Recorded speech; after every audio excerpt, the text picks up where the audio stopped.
जैसे जैसे UP TET परीक्षा नजदीक आती है, दिल की धड़कनें तेज होना एक आम बात है।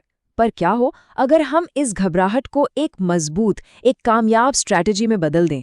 तो अगले 5 मिनट में हम ठीक यही करने वाले हैं। ये एक बहुत ही कॉमन फीलिंग है ना? दिन रात की पढ़ाई के बाद भी मन में एक छोटा सा डर, एक शक सा बना रहता है। और यकीन मानिए, ऐसा महसूस करने वाले लोग अकेले नहीं हैं। यूपीटीटी की तैयारी करने वाले ज्यादातर उम्मीदवार इसी दौर से गुजरते हैं। तो इस फीलिंग को एक्सेप्ट करना ही पहला कदम है। अब बात करते हैं समाधान की। ये कोई लेक्चर नहीं है, बल्कि एक सीधा सरल एक्शन प्लान है, जो तैयारी को सही दिशा और हाँ, वो खोया हुआ आत्मविश्वास देगा। देखिए, किसी भी जंग को जीतने का पहला नियम क्या होता है? अपने मैदान को समझना। और यूपी टेट की तैयारी में हमारा मैदान है खुद एग्जाम का पैटर्न। तो चलिए इसे जरा करीब से जानते हैं। सबसे पहले तो ये तय करना जरूरी है कि लक्ष्य क्या है। पेपर 1 उन लोगों के लिए है जो प्राइमरी यानी पहली से 5वीं के बच्चों को पढ़ाना चाहते हैं, जहां छोटे बच्चों की साइकोलॉजी समझना सबसे अहम है। वहीं पेपर 2 6ठी से 8वीं क्लास के किशोरों को पढ़ाने पर फोकस करता है, जिसके लिए एक अलग तरह की समझ और टीचिंग मेथड्स की जरूरत होती है। तो अपना रास्ता बिल्कुल सोच समझ के चुनना है। और यहाँ देखिए, इस एग्जाम की सबसे अच्छी बात इसकी सिंप्लिसिटी है। 150 सवाल, 150 नंबर और 150 ही मिनट, मतलब हर सवाल के लिए पूरा 1 मिनट। टाइम मैनेजमेंट का आधा स्ट्रेस तो यहीं खत्म हो जाता है ना। और ये है सबसे बड़ा गेम चेंजर। यूपी टेट में नेगेटिव मार्किंग है ही नहीं। इसका मतलब साफ है, एक भी सवाल छोड़ना नहीं है।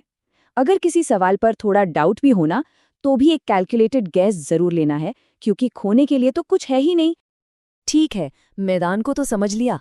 अब बारी है सही हथियार जुटाने की, मतलब वो स्टडी मटेरियल और स्ट्रैटेजी जो इस परीक्षा में सबसे बड़ी ताकत बनेंगे। पूरी तैयारी इन 3 मजबूत पिलर्स पर टिकी है। पहला, सिलेबस को सिर्फ पढ़ना नहीं, उसे डिकोड करना है कि क्या ज्यादा इंपॉर्टेंट है। दूसरा, 10 किताबों के बजाय 2 अच्छी क्वालिटी किताबें चुनना ज्यादा बेहतर है। और तीसरा, एक ऐसा टाइम टेबल बनाना जिससे रोज फॉलो किया जा सके, चाहे कुछ भी हो जाए। कंसिस्टेंसी ही सब कुछ है। तो अब तक हमने ज्ञान जमा किया, लेकिन अब वक्त है उस ज्ञान को स्किल में बदलने का। ये वो फेज है जहां सीखी हुई चीजों को एग्जाम के असली प्रेशर में इस्तेमाल करना सीखना होता है। एक दिलचस्प सवाल है ना? आखिर वो कौन सी एक चीज है जो यूपीटीईटी एग्जाम का असली मिजाज, उसकी आत्मा को समझा सकती है? इसका जवाब अगली स्लाइड में छिपा है। पिछले सालों के पेपर्स यानी PYPs, ये सिर्फ प्रैक्टिस पेपर्स नहीं है, ये तो एग्जाम सेट करने वालों के दिमाग को पढ़ने का एक तरीका है। इनसे पता चलता है कि कौन से टॉपिक्स उनके फेवरेट हैं, सवालों का लेवल क्या रहता है और आपको अपनी स्पीड कितनी रखनी होगी। इन्हें सॉल्व करना तैयारी का सबसे जरूरी हिस्सा है। तो PYPs एक आईने की तरह हैं जो दिखाते हैं कि परीक्षा अब तक कैसी रही है, उसका इतिहास क्या रहा है। और यहीं पर मॉक टेस्ट की भूमिका आती है। अगर PYPs अतीत है, तो मॉक टेस्ट भविष्य है। वो आने वाले दिन के लिए तैयार करते हैं। मॉक टेस्ट को सिर्फ एक प्रैक्टिस सेट समझने की गलती नहीं करनी चाहिए।